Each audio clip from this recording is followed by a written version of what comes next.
నియోజకవర్గంలో ప్రతి బీసీ బిడ్డ కామారెడ్డి కాంగ్రెస్ డిక్లరేషన్ ఏదైతే ఉందో దాన్ని గడప గడపకు తీసుకుపోవాల్సినటువంటి అవసరం ఉన్నది.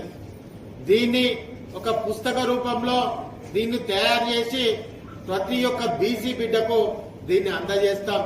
ప్రతి ఒక్క బీసీ బిడ్డ దీన్ని కింది స్థాయిలో అన్ని సబ్బండ వర్గాలకు తీసుకెళ్లాలి. మనకు జరుగుతున్నటువంటి అన్యాయాన్ని అన్ని కులాలకు చెప్పాలి, బీసీలకే మాత్రం కాదు అన్ని వర్గాలకు చెప్పాలి, అన్ని కులాలకు చెప్పాలి. మనని అణుగదొక్కుతున్న విధానాన్ని చాటి చెప్పాలని కూడా ఈ రోజు హాజరైనటువంటి బీసీ అన్నలకు అక్క చెల్లెలందరూ కూడా నా విజ్ఞప్తి. ఈ రోజు పత్రికా సమావేశ సందర్భంగా ఈ నియోజకవర్గంలో ఉన్న బీసీలందరికీ ఈ సమాచారం చేరాలని కూడా పత్రికా అన్నలకు కూడా అదేవిధంగా ఎలక్ట్రానిక్ ప్రింట్ వారికి కూడా నా విజ్ఞప్తి చేసుకుంటూ ఏది ఏమైనా కానీ రీసర్వే నిజాయితీపూర్వకంగా చేసి మేము ఏదైతే 51 నుంచి 54, 55% రావాలనో ఆ సర్వేను సంక్లుప్తంగా చేయాలి. అదేవిధంగా బీసీగా ఉన్నటువంటి ఇతర యొక్క ఏదైతే కమ్యూనిటీస్ ఉన్నాయో ఏదైతే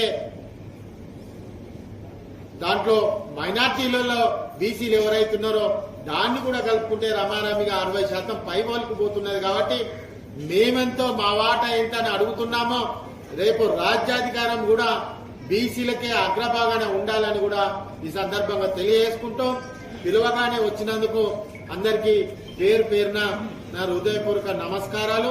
అదేవిధంగా రేపు ఫిబ్రవరి 17వ తారీఖు రోజు కేసీఆర్ గారి జన్మదిన సందర్భంగా పోచమ్మ మైదాన్ చౌరస్తాలో నా భూతో నా భవిష్యత్తుగా వారి జన్మదిన వేడుకలు ఉదయం 10 గంటలకు జరుగుతున్నాయి. సమయానికి జన్మదిన కార్యక్రమాలు జరుగుతాయి.